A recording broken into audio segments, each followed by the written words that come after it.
very, very shortly. And so we'll be bringing that to you live here on GB News. But, yeah, he is going to address that joint session of the Irish Parliament. He's the first US president to do so since 1995, which was before the Good Friday Agreement was signed. Yeah, it was remarkable, really. His officials have spoken of their nervousness, though, because he doesn't want to go off script, and they're hoping to avoid another gaffe.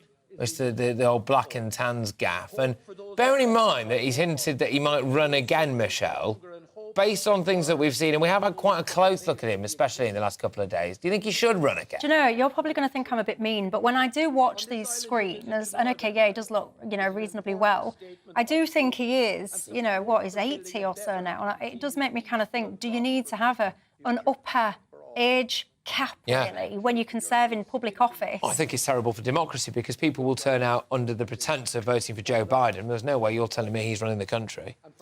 Well, who do you think is then? It'll be people behind the scenes, won't it? It'll be you know, key advisors, etc. I mean, I get that everybody has key advisors and everyone has, you know, a cabinet and all of this stuff. I mean, I'm not saying that, but at the same time, I really, you would like to assume maybe that your leader, whether it's a prime minister or president, has visibly got their hand on the tiller, and I remain unconvinced that Joe Biden But then does. I guess on the flip side, if someone is of a vintage, shall we say? Of a vintage? Yeah, if someone is of a vintage. Fantastic. They might look at Joe Biden and think, what a role model, what an inspiration. Don't write us kind of vintage viewers off. We've got a lot in the tank. I remember one of my viewers actually saying that to me on one of my live shows. She was saying she would run rings around the youngsters. So I think actually... I'm sure, yeah. I don't know. Are you an older viewer or listener? Do you look at him and think, yeah, he's my role model. I can achieve anything. Is Biden a bit of you? Bit of you. Is he a bit of you? That's what that's what we're going to be going for there. And do get your views coming in, gbviews@gbnews.uk. Now, Joe Biden is getting to his feet, which I would imagine means that we're going to be hearing from him shortly. Let's go back now to the Irish Parliament building. Well, Mom, you said it would happen. And Margot, I apologize to you, little baby girl. The idea you're subject to hearing a president of the United States have to deliver a policy speech is as bad as all my children have had been put through. Speaking to my children, my son Hunter's with me, and my best friend in the world, my sister Valerie's with me today. And I want them to...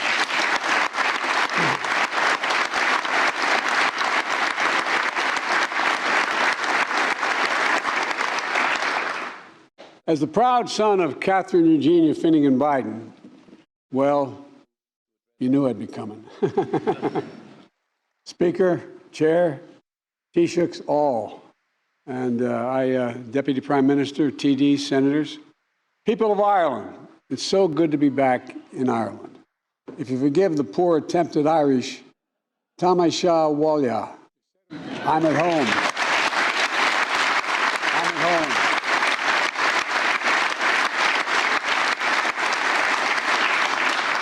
I only wish I could stay longer. But I always have a little bit of Ireland close by, even when I'm in Washington. In the Oval Office, I have the rugby ball signed by the Irish rugby team, the ball the team played when they beat the All Blacks in Dublin in 2021.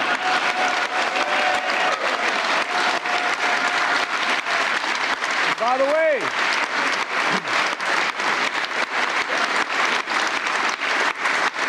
my cousin, one of Ireland's greatest rugby stars, Rob Kearney, brought it to D.C. on St. Patrick's Day in 2022 to give me.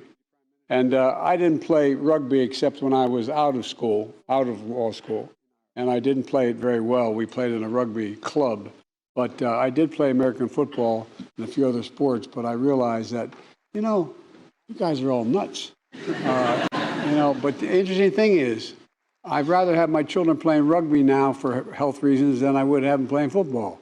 Fewer people get hurt playing rugby, and you have no equipment. You have 280-pound guys like we do, and you just don't hit each other in the head very often.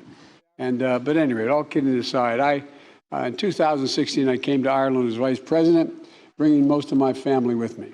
My sister Valerie, my brother Jimmy, my daughter, and my 5 granddaughters and grandchildren. My granddaughters are crazy about me, I might add, because I talk to them every single day. I send them a note. Together, we explored our family history, visiting the Cooley Peninsula, where the Finnegans' ancestors earned their living on land and in sea. and walking the streets of Ballina, where my great-great-great-grandfather Blewett lived with his family before relocating in 1851, eventually settling in my hometown of Scranton, Pennsylvania. Yesterday, I returned to County Louth, where I toured the Collingford Castle, likely one of the last glimpses of Ireland my Finnegan ancestors saw as they gazed on their way out in what in those days was referred to as a coffin ship. And they sailed out of Newbury in 1850.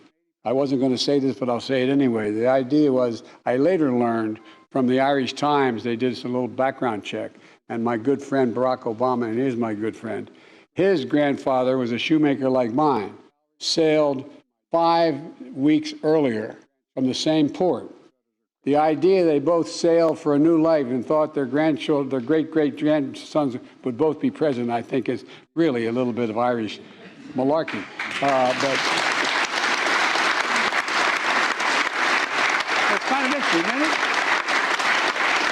Tomorrow, I'll also revisit County Mayo and remember the history and hope and the heartbreak my Blewett ancestors must have felt leaving their beloved homeland to begin their new lives in America.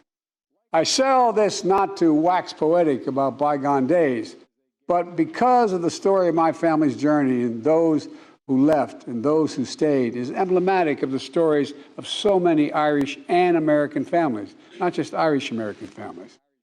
And these stories are the very heart of what binds Ireland and America together. They speak to a history defined by our dreams. They speak to a present written by our shared responsibility. And they speak to a future poised for unlimited shared possibilities.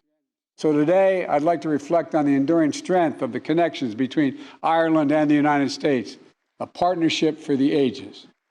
It begins in our shared history, dating back to the very founding of the United States. The Irish hearts that helped kindle the torch of liberty in my country and fire its revolutionary spirit. The Irish blood from across this island that was willingly given for my country's independence. The Irish hands that laid the foundations of a new kind of future, one from the bottom up and the middle out, one built on freedom.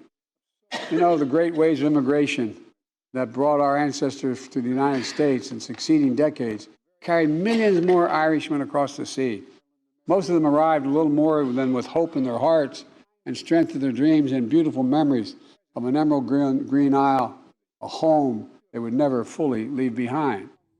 I've never met an Irishman in America who doesn't think he will hope he can see. Hello there, I am Michelle Dewberry. You've just been watching, listening to Joe Biden there, addressing the Irish Parliament. Worry not, we will have all the best bits, all the highlights of his speech, bringing that live to you. I also, in the next hour, want to talk to you about your house, your car and your food. Don't go anywhere, but in the meantime, let's bring ourselves up to speed, shall we, with the goings-on with Polly Middlehurst. And everybody shows.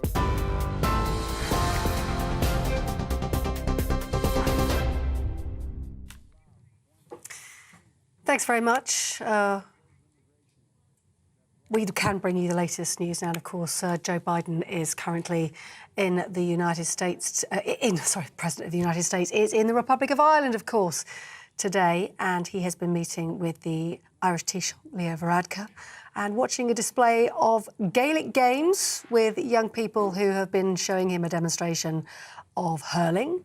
And just now, we have seen a standing ovation inside the Irish Parliament, where there's a joint session, and President Biden is currently delivering a speech. Earlier on, President Biden, as he received that warm applause, acknowledged his son Hunter and sister Valerie Biden-Owens, who were also there. And he said how good it was to be back in Ireland. Well, in other news today, the Chancellor says the outlook for the UK economy is brighter than expected, despite new figures showing there was no growth in the economy in the month of February. Data for the Office for National Statistics shows a 0.4% decrease in gross domestic product from January. The services sector fell, with the ONS blaming strike action by teachers and civil servants. A fall in gas and electricity usage due to milder weather was also said to be responsible. But the figures do show GDP grew 0.1% in the 3 months to February, with Jeremy Hunt saying the UK set to avoid recession. Deputy Leader Angela Rayner, though, said the government had failed to help people. Well, the economy figures that came out today are very devastating. It shows that productivity and the growth in the economy has been completely flatlined, and we've seen that from the IMF that have said that they don't believe that's going to get any better this year. So that is having an impact on people. Energy bills are going up, their mortgages and rents are going up, their food prices are going up, and the government have failed to help families, which has a knock-on effect on the economy and growth, because if people haven't got money to spend, then that will affect, growth in this country. 8 serving and former Met police officers have been found guilty of gross misconduct over discriminatory and offensive messages they sent on WhatsApp. The officers, 7 men and 1 woman, were found to have sent sexist, racist, homophobic and disablest comments in a group chat, including talking about Katie Price's son Harvey's disability and weight. During the 5th day of the hearing, the legal chair described the breach of standards as so serious it justified dismissal. Our national reporter Paul Hawkins has the latest. All 7 men and 1 woman found guilty of sending those messages, found guilty of gross misconduct. We're waiting to hear whether they are to be dismissed by the Metropolitan Police, who of course are going through this huge process of reassessing officers for conduct, not just about their criminality but also about their wrongdoing, all part of this process to try and re-establish Londoners' confidence and trust in the Metropolitan Police. Well, Sussex police say the body of a woman has been found washed up on the beach after a search operation off Brighton Palace Pier. Coast Guard helicopters and the RNLI were involved in the rescue effort, which was launched yesterday afternoon after reports of a person being swept into the sea. The heavy winds of Storm Noah had made search efforts challenging.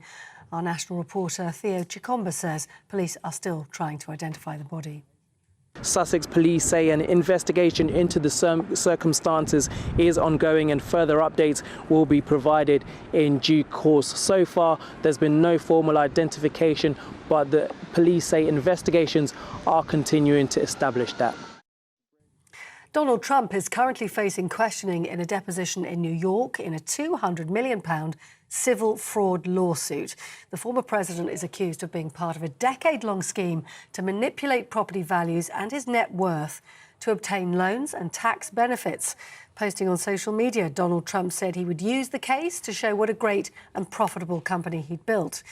That comes ahead of the trial itself, which is scheduled to begin in October.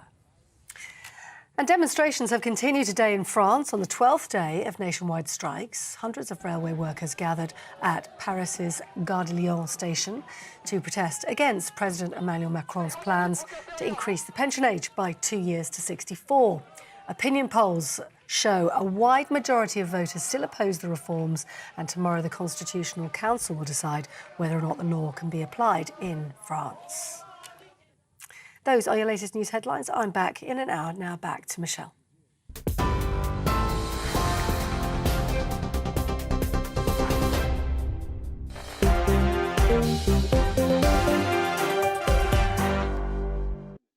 Thanks for that, Polly. Well, I'm Michelle Dewberry and I'm keeping you company right through till 7 o'clock tonight. Alongside me, I've got not 1, but 2 UK-Irish dual citizens, which is very fortunate considering where Joe Biden is and where he's currently speaking.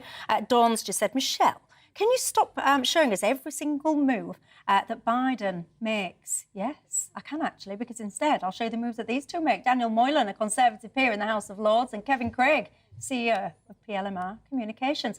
Neither of them, despite me alluding to their dual citizenship there, their Irish passports, neither of them have turned up with leprechaun outfits or anything. I'm very disappointed indeed. Your thoughts tonight. I want to talk to you about housing, specifically stamp duty as well. Is it time to get rid of it?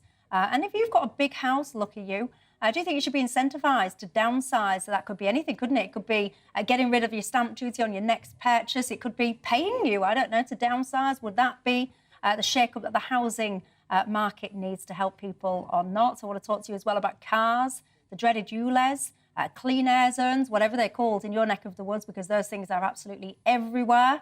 There'll be a court review of Sadiq Khan's plans here in London. That'll be interesting to see what happens with that. Is it time we just kick all of those schemes out, pack it in with your war on motorists and food? Oh, I love a bit of food. Is it time that the UK becomes independent with growing our own food? What do you make to that? Is it even possible? gbviews@gbnews.uk is how you get hold of me, or you can tweet me if that's your thing at GB News. As we speak, you've just seen the opening of that. Joe Biden addressing the Irish Parliament. This is his third day of a visit to the island of Ireland. That is, you can see him there if you're watching, it's the first time an address has been made by an American president since 1995, which was, of course, Clinton, and was, of course, pre the signing of the Good Friday Agreement. What a treat for me, because I always say on my show, anyone in Ireland, what's your thoughts on all of this? So what a treat to have you both. Kevin, I'll start with you. Your thoughts on it all? Well, it's just great to see a US president that I personally think represents the best of the United States coming over to, briefly, the United Kingdom. And he's enjoying himself now, you know, getting in touch with his roots all across the Republic of Ireland. And I think he's a good character, he's decent, he's honest, and it's great to see him over here. It's been called the homecoming, and when he started his speech a moment ago, he basically started by saying it's good to be home. And then he did go into quite a lot of waffle about family and heritage, and he corrected that gaffe about his rugby knowledge made earlier on. Daniel, your thoughts on it all? Well, I think it's marvellous for Ireland that the United States president has come to visit them. And it's nice for him to have a nice holiday. I think we have to remember that the main purpose of all of this, of course, is for him to whip up votes back in the United States ahead of the midterm elections and then his own potential bid for the presidency. He's talking about carrying on well into his 80s, when you give him time enough in office to learn the difference between the All Blacks and the Black and Tans, and so on. But what worries me about the whole thing has been the way in which he's played into a narrative, and the British government's gone along with this, that somehow visiting Ireland and visiting Northern Ireland, if you visit Northern Ireland, it's like visiting part of Ireland. Well, Northern Ireland isn't part of Ireland. Northern Ireland is part of the United Kingdom. It says that in the Good Friday Agreement. If you're serious about sticking up for the Good Friday Agreement, as Joe Biden says he is, and wanting to defend it, it's not just the institutions like the Assembly that you want to see.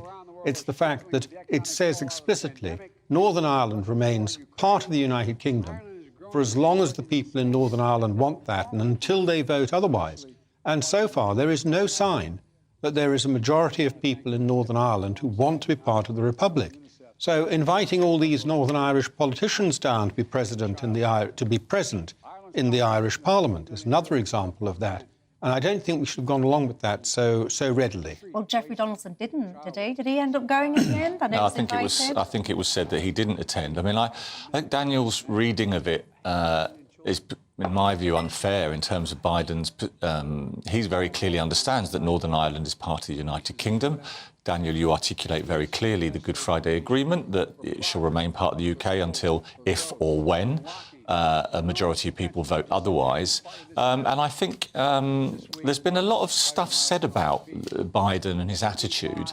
And I think he made some statesman-like remarks yesterday. Even Arlene Foster said earlier today that he was balanced in those remarks. And the fact that Joe Biden made a slip where he, instead of saying all blacks, he said black and tans.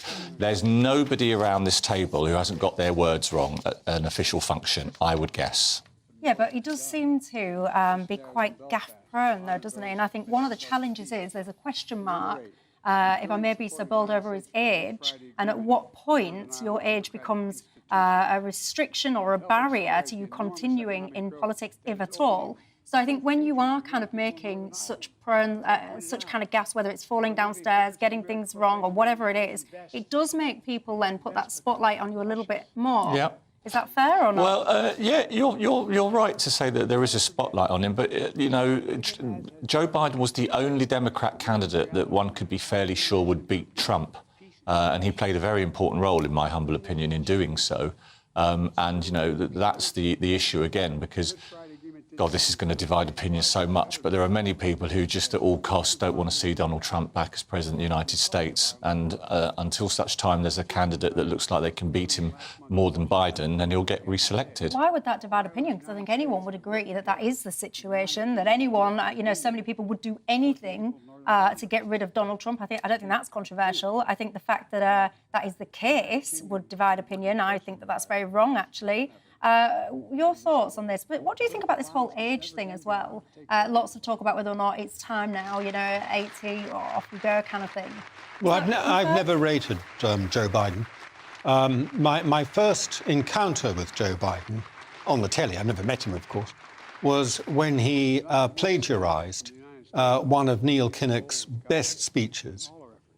This is going back 25 years. Brilliant speech Neil Kinnock had made brilliantly. And Biden not only copied it without attributing it, but actually screwed it up and made it sound boring and dull as well, which was even more unforgivable. And then he vanished from my consciousness. I thought that's enough to kill anybody's reputation, isn't it? Next thing I know, he pops up as Vice President of the United States. Before I know where you are, he's running for the presidency and he wins it. So as far as I'm concerned, he's a man who started badly and has risen without trace. I haven't really seen any redeeming features in him. What we've seen of his foreign policy has been very poorly executed, the withdrawal from Afghanistan, for which he's now trying to blame Donald Trump. There are questions about his probity as well, or at least his family's probity, and so on, which aren't being properly aired. But I don't see that he's actually achieved anything very much. And now you have this huge protectionist so-called Inflation Reduction Act, which is a massive promotion of net zero, that's also designed to cut off world trade and make it hard for even the European Union, his friends in the European Union and in Ireland, to trade with the United States. I suppose the alternative view to that opinion, Daniel, is that Joe Biden's had a very distinguished career in politics. He was a very good vice president. He's currently leading the states in making huge investments into their infrastructure, their job creation programs, and his integrity. I mean, there's plenty of light being shed on these issues about him, and I think it's his son Hunter. But compared to the character of Donald Trump, well, this is the point. Joe Biden is like the angel Gabriel. What you basically like about Joe Biden is not that he has had a distinguished career. You basically like him. You said it yourself. He's not Donald Trump. No, I like he's a good man. He's an amazing Donald man. Trump. Really good guy. That's all that can be said. No, it's not. For some. Well, I think he's a good president, Do you? Yeah, I do think he's a good president. I think he's a unifying figure. I think America's a... He's not a unifying figure. I think America is a very divided country. Yeah. And which country isn't there? Can you name any country that's actually very happily united together? We are less divided than the United States in this country. Oh. Do you agree with that at home? I'm not sure. I like your optimism. Yeah. I would like it to be right. I'm not quite sure that it is, though. Your thoughts at home? Might have been a bit harsh, might have been a bit negative. What do you think about his points yesterday when he was talking about Stormont and getting basically that up and running again? He was very diplomatic and saying ultimately it's up to you guys to kind of figure it out, but he wasn't subtle in his kind of desire to see that up and running again. Your thoughts? Well, I think he was diplomatic in what he said. No objection to what he said yesterday. But what he didn't say was to inquire, why is it that Stormont isn't up and running? Why is it that this Windsor framework is not acceptable to a large part of the community? Why is it right that part of the United Kingdom should be living under the laws of a foreign state in which the people have no say in making those laws? How acceptable would that be if we were suggesting that would be how Delaware might be run? He used to represent Delaware in the United States Senate. How about we were suggesting that Delaware should be run by the laws of the European Union, but nobody in Delaware should have a vote about what those laws were? That, of course, would not be acceptable for a moment, and nobody would expect it to be acceptable. So why is it acceptable to him in the United Kingdom? Why doesn't he address the difficult issues and try to understand what people on the ground are saying? Can I ask you a question then? Your party is the Conservative and Unionist Party. Yes. Why then if the framework is so bad, did a majority of Conservative and Unionist MPs vote it through? Because they want to believe it's the solution, because they were told it was a solution, and they want to believe it's a solution. It's already clear it isn't the solution and it hasn't worked. I voted against it in the House of Lords, as it happens. Yeah. But I think the majority of them, they just want it to be true. And when the government told them it was true, they wanted to believe it and they just voted for it. But of course, they'll find out it's not the answer and the subject hasn't gone away. And I think it was a bad day for the Conservative Party. They should have been more honest about it. And it was interesting as well, wasn't it? Because the subject of the Ukraine war came up in the speech that Biden is giving, as you can see on your screen. He's saying Putin thought the world would look the other way.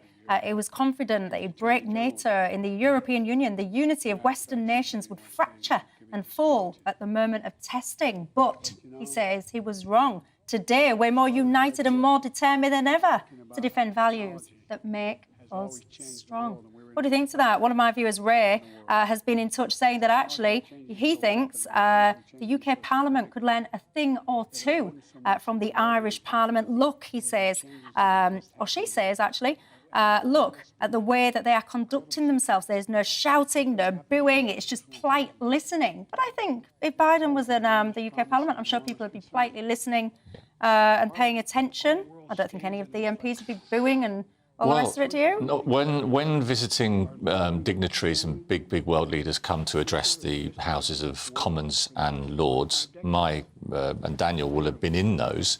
I remember my mum went to one, actually as a guest of an MP, saw the Pope speak. I think, to be fair, our parliamentarians are always very respectful. Daniel, I mean, you've been there. Yeah, of course. I mean, if anybody was really cross and didn't want to see the Pope or hear the Pope, they would have not turned up. These things usually take place in Westminster Hall rather than in a chamber. Yeah. It's a big room, big hall. People sit on the floor of the hall, on chairs on the floor, while the speaker is up the steps at the top and so on. It all looks very grand. One of my viewers says, I've just been listening to talk about Trump. The fact is simple. That the reason he's the best president ever, says one of my views, is very simple. It's because he's not a politician. Is that your thoughts? Right, I shall leave Biden for the moment, take a quick break. When I come back to you, I want to talk about matters closer to home.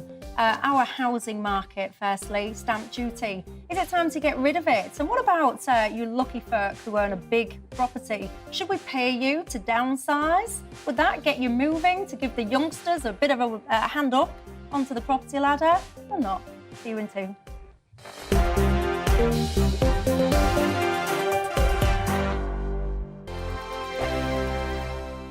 It's all about family, being in people's living rooms, all the interaction and getting to know who our viewers and listeners are. When I was young, my dad used to say, no, stop arguing. I wanted an outlet that would enable me to give my opinion. People are going through a really hard time right now, and I know that you don't feel like you're being listened to by the establishment. I came to GB News because it's the People's Channel, and I want the audience to have their say on the events of the day. We're dynamic. We do something different. Democracy shows that the wisdom of the nation is in its people. I get to travel to find out what the story is from a personal perspective. The British people aren't fools. We know when we're not being told the full story. We've got to work out how Britain moves forward from this. It's the best country in the world. The establishment had their chance. Now we're here to represent your views. Britain's watching. Britain's watching. Britain's watching. We're proud to be GB News. The People's Channel. Britain's news channel.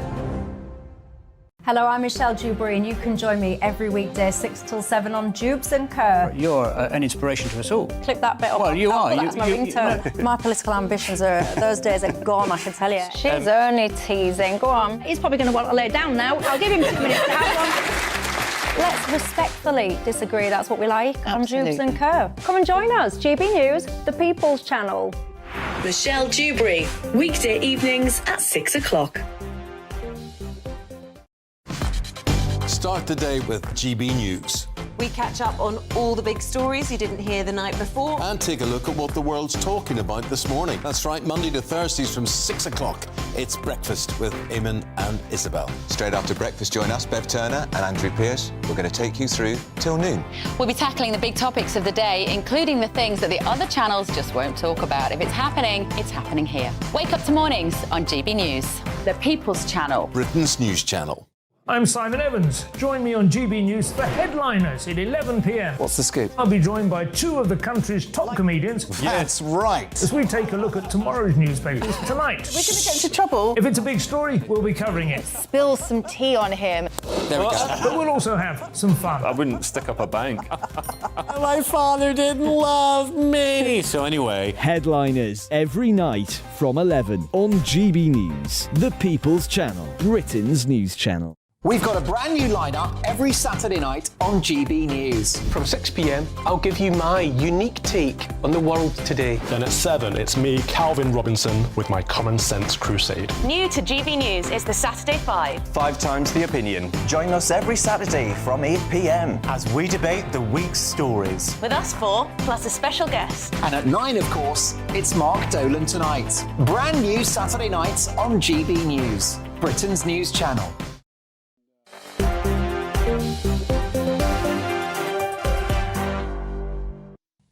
Hello there, I'm Michelle Dewbs, keeping you company right through till 7 o'clock tonight. Daniel Moylan, a Conservative peer in the House of Lords, keeps me company, as does Kevin Craig, the CEO of PLMR Communications. Rebel Moylan, you was just calling him in the break. You're quite impressed with him at the moment. Well, he stuck to his principles and voted against the Windsor Agreement, which he doesn't believe in the House of Lords. He puts the hours in, and even though I don't like his politics, I think he takes the institution very seriously, and he put his money where his mouth is. Well, that's what you want, isn't it? We want respectful disagreement. That's what this country needs more of. That's what I say. Let's talk housing, shall we? Bring it back to matters here in the UK. Now, we all know, don't we, Kirsty Allsop? Well, she is a bit of a property guru, isn't she? She's been coming up with some suggestions as to what we can do to inject a bit of energy, if you would like, into the housing market. Lots of problems, and I don't think it's going to be one easy solution. But what about this? Are you one of those lucky folk that own a bigger property? I don't know, you might have had your kids there, they might have flown the nest now, and you think, well, why should I move? What about if you were incentivised? I don't know, perhaps you could get a payment. Perhaps you could even get a removal of stamp duty. So I don't know, if you downsize, you wouldn't have to pay any, perhaps. Would that get you moving? Would that make you sit there and think, yes, I shall move then, free up the bigger properties for somebody else that maybe needs them? Daniel, is that a good idea? Is that going to fix the housing woes of this country? Well, it's a brilliant idea, but the way to do it is to cut stamp duty back to where it was before George Osborne put it up, so that it's a very modest levy. It was a very modest levy on a transaction in a house, and it was the same percentage on the value of the house, however big it was. And he whacked it up so that on the bigger houses, you can be paying as much as 12% nearly on a big house. Now, who is going to do that unless you're actually dead, unless you actually have no choice about moving? They're taking you out in a coffin. Who is going to volunteer to pay 12% on the value of the house to George Osborne or his successors as a result of doing that? So, of course, people don't sell the big houses. They don't downsize. People can't move up. Developers who might turn big houses into a number of flats don't get hold of them. And so it is having real damage on the market. But the way to fix it is to cut it back to where it was before, not to have another government steer fiddling with the tax system, making it more complicated, to encourage some people to sell but penalise others, all this nonsense. Simplifying the taxes, getting back to where we were before, that's what needs to be done with stamp duty. Do you agree, Kevin? I don't totally agree, and I'll tell you why. Stamp duty, I mean, if the end effect of any reform is that the government receives more receipts than it currently does, then that will be great. So which no, this it isn't. Too much. If I could just Let finish, him finish. because my view is different to yours, Daniel. I think the more money we raise for public services and make this country great again, the better. Stamp duty is roughly £14 billion a year when I last looked, and the challenge with Kirsty Allsop's proposals is that 52% of all property transactions relate to properties worth less than £250,000. So the actual number of people living in these big houses, I'm not sure it will do the job. I think the bigger challenge is that governments of all political colours have successively failed to build on the scale that we need as a nation, and that's more interesting. If that could be cracked, then that will be very popular in terms of electoral results. You want to come back, Daniel? I just want to say that I cannot see why it is that people like Kevin think that giving more money to the most inefficient organisation at spending money that exists, which is the government, is a good way of dealing with our national wealth. The people who spend money efficiently and well on things they need are ordinary people, you and me, with the money in our pockets. You give it to the government, you know how much of it is going to be. I mean, huge amounts of it are going to be wasted. Why would you want to be giving more money to the government? Don't. We need to cut back how much the government is spending. They're already spending nearly 50% of national income. That's unsustainable. If it carries on at that rate, we're going to be like France, where, you know, people are out fighting in the streets because the government is so oppressive, let alone like the Soviet Union, which is where we're headed on Kevin's track. Well, and that's where Keir Starmer is taking socialised economy. Some of what you've just said, that we're heading towards the Soviet Union, I think is quite literally incredible. What I was saying is that I'm all in favour of people having as much of their own money as possible, right? I'm an entrepreneur, OK? No, maximising it, because people like to spend their own money. They don't want the government taking decisions for them. However, if you look around this country, there's a lot of things broken. Schools, hospitals, public services, the public realm. We are in a mess, I would contend. It's not and the government, well, and your mob, I've been in charge for 13 years. I know you voted against them recently, but you are responsible collectively for the state of our nation. So what would Labour do with stamp duty then? Well, put it up. Stamp duty, we're talking about the fact that a property presenter has floated has put a kite up into the sky with an idea that she thinks what Labour are committing to do is actually putting investment into the health service, schools, the police, the specific proposal. Well, those plans haven't come forward yet because there are still the manifesto is still under development. But what Keir Starmer does know is that governments, Labour and Tory, haven't built enough homes, and I think you'll see that change. So just to give some context here, so stamp duty, that's what we call it here in England. If you are in Scotland, it's LBTT, the Land and Buildings Transaction Tax. If you're in Wales, it is the LTT. So I was looking at the average size of a property in the UK. It's about 280, 290,000, depending on who you believe. So I was a little bit bored this afternoon, so I did some calculations. If I was going to buy a £300,000 house, so there or thereabouts an average house in the UK, I did some stamp duty calculations. So in England, I would pay... So I'm just doing a basic calculation, so I'm not a first-time buyer, I'm not buying it as a second home, and I'm buying it purely as a residential. So if I was in England, I'd pay £2,500. If I was in Scotland, I'd pay £4,600. And if I was in Wales, I'd pay £4,500. So if my maths are correct, and I grant you I did leave school a little while ago, that's about 57% more under Labour in Wales. Yeah, okay. I mean, well, I'm not going to pretend to have a detailed answer to you on Welsh. If I was going to buy a £500,000 house, I really was bored doing all these mathematical... I can see where this is going. This is not going to end well. If I was going to buy a £500,000 house in England, I'd pay £12,500 capital gains. Scotland, 23,350. Wales, 18,000. So an uplift from England in Wales, 36%, I think, again, if my maths can I just make a point? You have to find that on top of your deposit.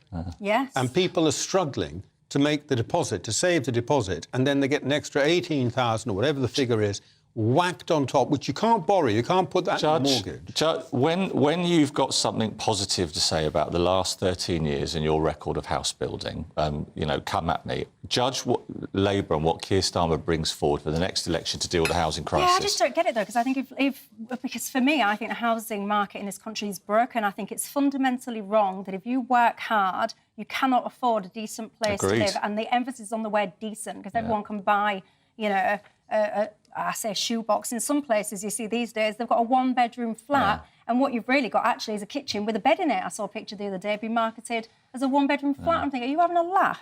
Can I say, Michelle, there's a really positive proposal that Keir Starmer is going to bring forward as part of the next election debate, which is to overhaul the planning system. Because the fact is, a lot of people... You can raise your eyes, Lord Moylan. One second. A lot of people talk about housing, but when the plans come forward, then it's not the right place for housing. We're not against it in principle, just not here.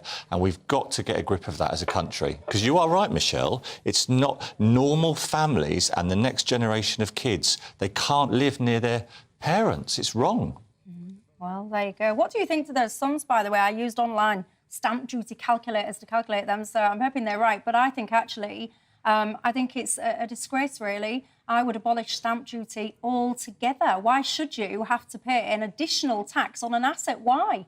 And I say asset, and I use that word loosely, by the way, because what I really mean is your home. Give me your thoughts. He's desperate to come in, but I'm going to say no, because not just housing I want to talk to you about. I want to talk about your car as well. It's not enough. I mean, if I sit still long enough, I imagine that people would be desperate to try and tax me even more. I don't know what you'd get away with taxing. I don't know. My dress a little bit more, my shoes a little bit more. Everything these days seems to be getting taxed. Your car is what I want to talk to you about next.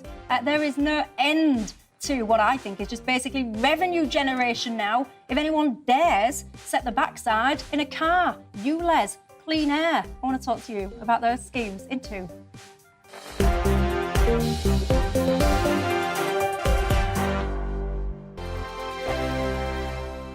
I joined GB News because I was sick and tired of not hearing my views being represented, not just mine, but so many people that I knew and spoke to. I just couldn't get my voice out there. I couldn't say anything. I couldn't do anything. Whatever the narrative was, I kind of had to follow it. GB News is there to provide a voice for those who have been ignored by the establishment media. We think different things, we've got a different style. GB News is here to be optimistic and positive about the future. It's real kind of dynamic and flowing, with the audience very much at the heart of it, like a big family.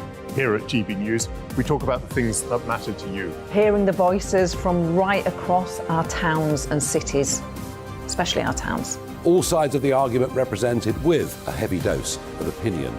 We're on a mission here to make a difference. And the GB News family really is here for you, and whatever time of day you can watch or listen. Britain's watching. Britain's watching. We're proud to be GB News. The People's Channel. Britain's news channel. Westminster is going around in ever-decreasing circles, followed by the media. Britain is broken. How on earth did we get into this mess? But more importantly, how do we get out of it?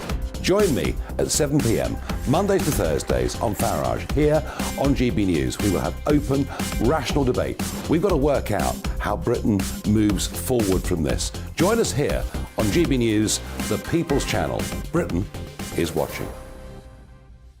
You've probably seen politicians interviewed 1,000 times, but we do it differently. We find out who they really are, we don't shout, we chat, and hopefully we bring a bit of light, not just heat. Did you know Kate Moss? Apparently. Do you have a pair of jeans or a pair of jeans? No, of course I don't. What would I do with them? My friends are like, oh my God, what's she doing now? Join me every Sunday at 6 for Gloria Meets, only on GB News, the People's Channel, Britain's news channel. I'm Jacob Rees-Mogg, the Member of Parliament for North East Somerset and a former government minister. For years, I've walked the corridors of power in both Westminster and the City of London. We need to have the arguments, the discussions on how we make it better. Crop failures, famine, war, suffering on a scale completely unimaginable. We are putting the cart before the horse. As Charles I said at the scaffold, he was the true defender of liberty. Yeah, I've completely derailed the conversation. Join me Monday to Thursday at 8 p.m. on GB News, Britain's news channel. I'm Mark White. As GB News Home and Security Editor, I cover those key issues that are so important to you. Our authorities, our communities doing all they can to combat violent crime. With the public services under unbearable strain, why are we still failing to control our borders? Defence, the first priority of any government, has been continually hollowed out. Can we trust our politicians to protect the armed forces? Join me, Mark White, on GB News.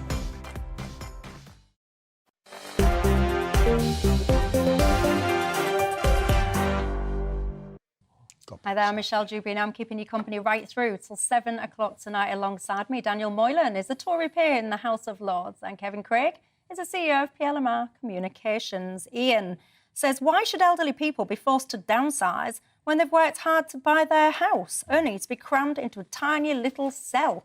No one would force them, Ian. I think incentive would be the word rather than force. So if someone wants to move, you might get a couple of bob in your back pocket to help you do so. Rob says, but older people tend to be more attached to the family home.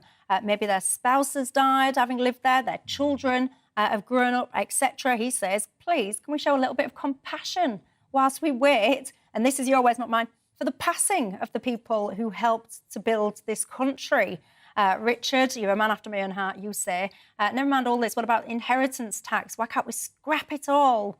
I completely agree, and I'll tell you what else I would scrap as well, keeping with your theme. It would be all of these ridiculous revenue generation schemes, I would prefer to call them. When it comes to car drivers, there's loads of them, isn't there now? 20-mile-an-hour zones, resident-only zones, low-traffic neighbourhoods, and one that goes by different names, actually, but ULEZ, you might be familiar with, clean air zones, whatever it's called in your neighbourhood. You might be aware then that Sadiq Khan, he's been expanding the zone in London, and now, today, a High Court has ruled that 5 councils who launched a legal battle against said expansion of ULEZ can have their day in court. They're basically saying there was a failure to follow proper procedures when it comes to expanding and the inclusion of various different people in the new scrappage scheme. I guess, if you like, there's a sense that it's been done to people as opposed to perhaps 4 people. Many viewers, Daniel, will look at this legal challenge. Number 1, definitely hope it succeeds. And number 2, perhaps be hoping that this is a sign of things to come and that these schemes might be done away with. What do you think? Well, I understand why people hope that. I would say from experience and watching these things over the years, it isn't very often that one public body is successful in bringing charges against another public body. And I happen to know also from experience that the lawyers at TfL who advise both TfL and the mayor are generally very good. So they'll probably have got a lot of these things right. But there's an arguable case, and we're going to let the courts decide when they hear the arguments whether the processes were followed. But even then, it wouldn't necessarily stop the ULEZ. It would allow him to go back and start the process. It would delay it. It'd start him. He'd have to go back and start it again and get it right the second time.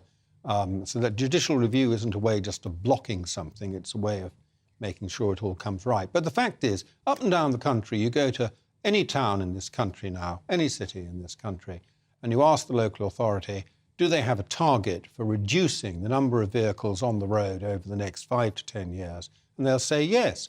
And most of them will say, we're going to try and reduce the number of vehicle movements they talk about, not the number of cars, they say, but the number of vehicle movements by between 20 and 30%. What's wrong with that? And they're saying, because it's not their business. It's their business to provide roads for people who can afford cars to make use of them because they've worked for those cars and very often need them. It's their job to provide roads, provide highways and maintain them, not to have a plan to stop people using their cars when they so often need them. And that's what's wrong with that, Kevin.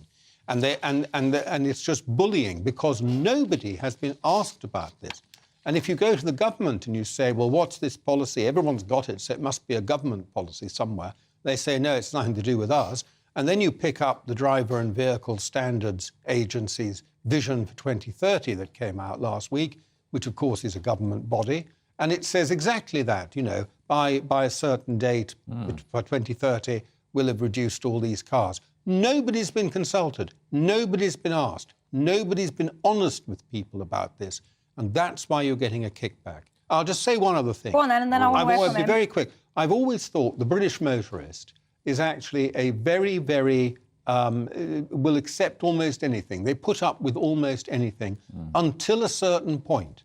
And at that point, they turn and they get really angry. And at that point, the politicians get swept away. And I think we've pushed it now to the point where people are really angry. Kevin. I mean, the reason I asked you that question, Daniel, was because it's not that councils of political persuasions across the country hate cars, right? I love cars, I love driving, right? But some of our bigger cities, Glasgow, London, they were built for horses and pedestrians, right? If everybody who could afford a car had one, we would enter, just breakdown territory in terms of traffic jams and stuff. What is absolutely the case is that a lot of people who are already suffering under the cost of living are very, very strongly against the plans in different locations, including the Mayor of London, to make it more expensive to drive high-polluting vehicles. It is very contentious, absolutely. There are, and I really do get that, but there are also many people desperately worried in London about air quality pollution who like the low traffic neighbourhoods. I hope that the scheme can be reformed, that the scrappage allowances can be increased to make it more palatable to folks. But what the Mayor, who I've worked with on stuff in politics before, has said in response to this announcement, that he's motivated by air quality in London, not a war against the motorist. Nobody believes that. Yeah. I do, yeah. Sadiq Khan, if I can just finish for getting the barrage, Sadiq Khan passionately believes in better air quality in London. And where I do agree with you is that if it's so unpopular, he'll lose the elections. Let me ask you this then. Well, I think one of the challenges, to be fair, though, is that so many people can't be bothered to go out and vote. And I think, actually, this whole car thing might make people turn out and vote a little bit more. And you've at the just next heard it elections. from Kevin. But, vote Khan out if you want to get rid of the ULEZ. But let me ask you this, though, right? If he's so passionate and so noble in his endeavours to clean up the air, why does he deal so badly with critics of his schemes? So, like, you might remember that People's Assembly or whatever it was called the other day, when he was basically describing opponents of this scheme as far-right nut jobs. I'm paraphrasing a little bit, but that was the gist of it. Why would you need to insult people who don't agree? Why can't you, if you're so passionate and you're so right-minded and you're so, pure in your intention,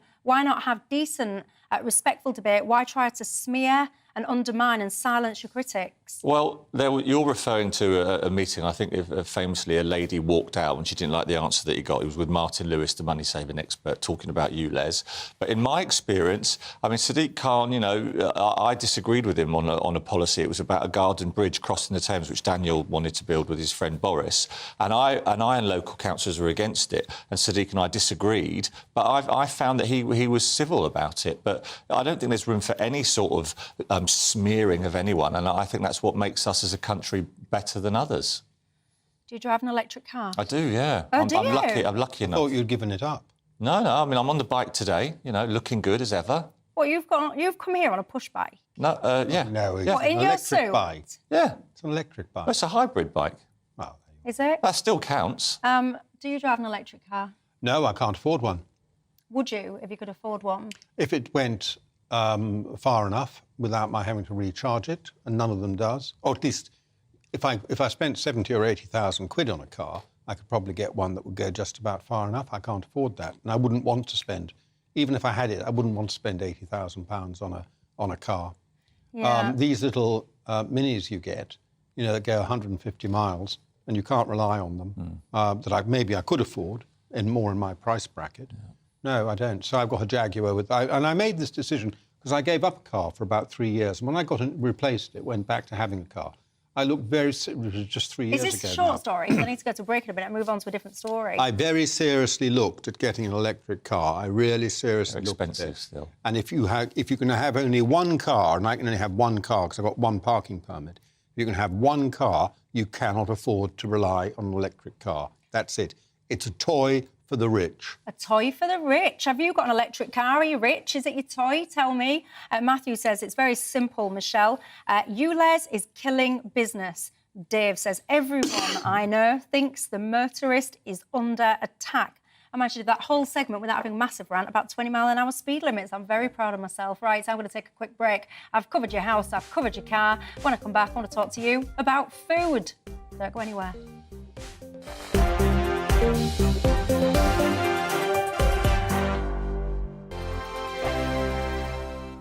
Monday to Thursday nights on GB News. At 6, it's Dewbs & Co. 7 o'clock, Farage. At 8, join Jacob Rees-Mogg. And at 9, Dan Wootton Tonight, followed by headliners on TV, radio and online. This is GB News. First and foremost, I am a GB News fan, and I was before I was working here. Just love the fact that we're asking the questions that a lot of establishment media won't ask. With a bit of a twist, we not only want to inform you, but we want to keep you entertained. It's worth the drive because you get in and the team's all ready and waiting, they're itching to go, and it's a proper little family. GB News is the People's Channel. It's the audience that makes the programme sing. We're giving our viewers and our listeners a voice. I see the thousands of your letters, tweets, emails, you name it, coming in. Britain is broken. How on earth did we get into this mess? But more importantly, how do we get out of it? The establishment had their chance. Now we're here to represent you. It's time for something different. it's time for GB News. I'm very patriotic. I believe in Britain.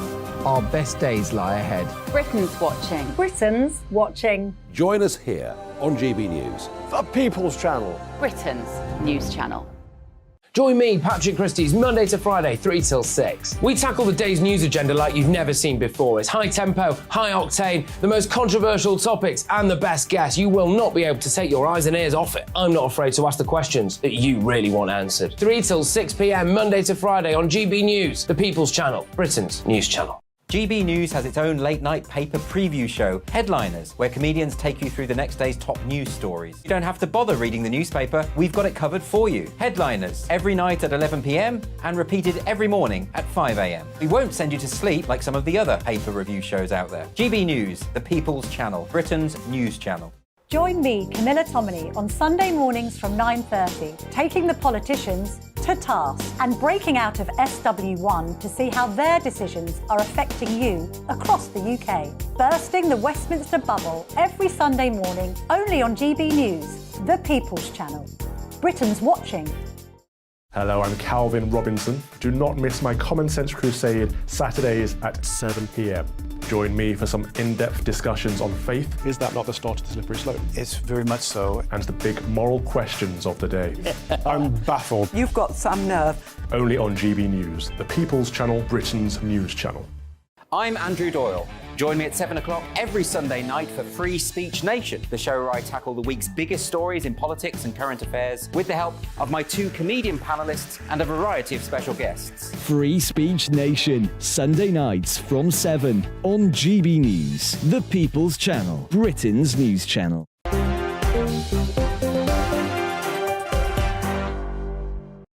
Hi there, I'm Michelle Dewberry and I'm keeping you company right through till 7 o'clock tonight. You guys are getting in touch about electric cars. Many of you saying you'd absolutely love to be able to afford one, would you? Yeah. I don't think I would actually, because I do so much long distance driving, I'd be terrified. I'd conk out somewhere halfway between Goodness and knows where. One of my viewers is saying, all of this talk about electric cars, Michelle, what about all of the energy, etc., that goes into creating the batteries for these things? One of the things I'm always thinking of, and you might know the answer to this, when I see all these politicians going about their business in their cars, there are always these very gas-guzzling 4x4s, them and their entourage. Are they electric ones? I don't know about the official cars. I think quite a lot of the official cars are electric or hybrid now, which is why they conk out, I suppose. Well, I always look at them and I think, I hope you're not using... But you can get a big SUV, which is a hybrid SUV, and it can look like a big gas guzzler, but actually have a hybrid engine. I know one former minister who drives one like that, for example. But they are privately. They are very expensive, aren't they? I mean, they are so expensive huge currently. Volvo things. Shall I try and squeeze in a bit of food chat before we go? Then I've done your house, your car and your food.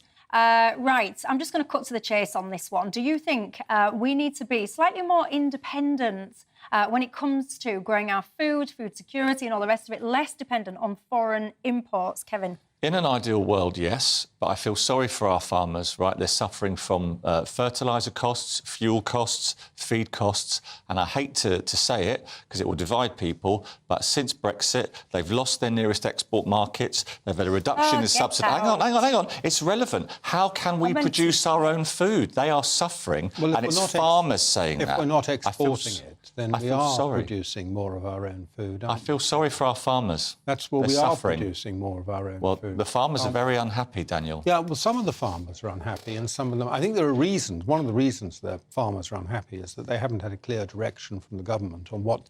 Your government. What our government, yours, Kevin, our elected government, that want the farmers to do.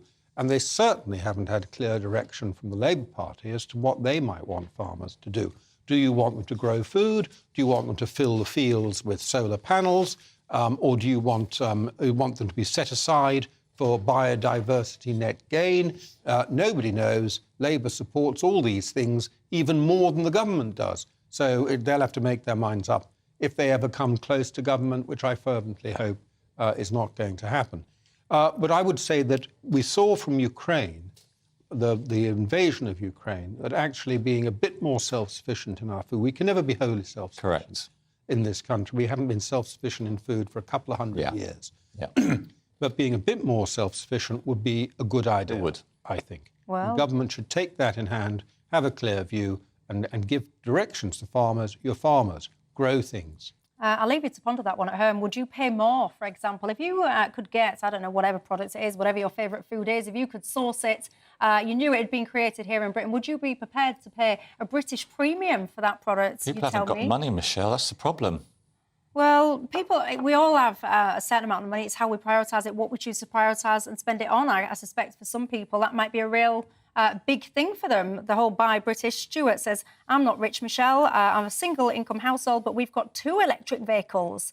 We live in Shropshire. It's not a big city. We've got no problem relying on electric. He says, I've had mine since 2017 and I've never run out of charge, even on long journeys. I like that. There in Shropshire. Yeah, he hasn't convinced me, though. I shall leave you to ponder that food one. I can tell you now it's made me hungry. Look at the time it flies when you're having fun, doesn't it? Gentlemen, thank you very much for your time tonight. Thank you as well. Not many fans of the ULEZ out there, this war on motorists. I have to say, I don't think it's going anywhere anytime soon. And I think that is one that will rumble on and on and on.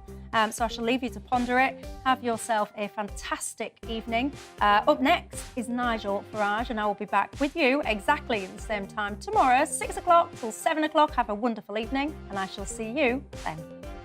Hello and welcome to your latest update brought to you by the Metalvis. I'm Mark Wilson. As we head through Friday then, another changeable day to come with a mixture of sunshine and showers, some more persistent rain across the far south for a time, but winds will stay that bit lighter than of late. If we look at the pressure pattern then, you can see the reason why. Low pressure still centred across the UK as we head through Thursday into the Friday. And this weather front approaching from the west, that's what could bring some heavier, more persistent rain across the far south, at least for a time. So you can pick up on that rain then approaching Devon and Cornwall as we head through the course of the night. Winds start to strengthen here as well. But elsewhere, yes, there will be some shower outbreaks of rain across Scotland and Northern Ireland, but much of the country will turn drier with just isolated showers and 1 or 2 mist and fog patches. And under those clear skies, it will turn chilly with temperatures in rural spots falling fairly close to freezing. So we pick up on that heavy rain then. Quite a wet start to the day across parts of Devon, Cornwall and South Wales, and that rain will continue to push its way eastwards across many southern coastal areas as we head through the day. Elsewhere though, there will be some bright or sunny spells, but once again another day of sunshine and heavy showers. Just about anywhere could see a heavy shower with the risk of hail and thunder. And with light winds once again, these showers could be quite slow moving too. And under all that cloud and showers, it will be another fairly cool day for the time of the year. Afternoon highs of just 9 to 12 degrees for most of us. As we head through Friday into the evening and overnight then, those shower outbreaks of rain will start to turn heavier and more persistent across the southeastern parts of England. So it could be quite a wet picture for the Friday evening rush hour before that rain then starts to spread on to the east. Elsewhere though, many of those showers will fade away as we head through the evening and overnight then, so turning drier, clear, 1 or 2 mists and fog patches, and again quite a chilly night to come, particularly in the countryside. So as we start Saturday morning then, a bit more clouds still in that far southeastern corner, and that cloud could start to lead to 1 or 2 showers by the time we get through to the afternoon. But elsewhere, look at this, a much brighter day on Saturday. Largely sunny, clear skies throughout the day, light winds as well, and in that sunshine, feeling that bit warmer as well. It stays largely dry as we head through Sunday into the early part of next week, and with more sunshine, it should start to warm up as well. I'll see you soon.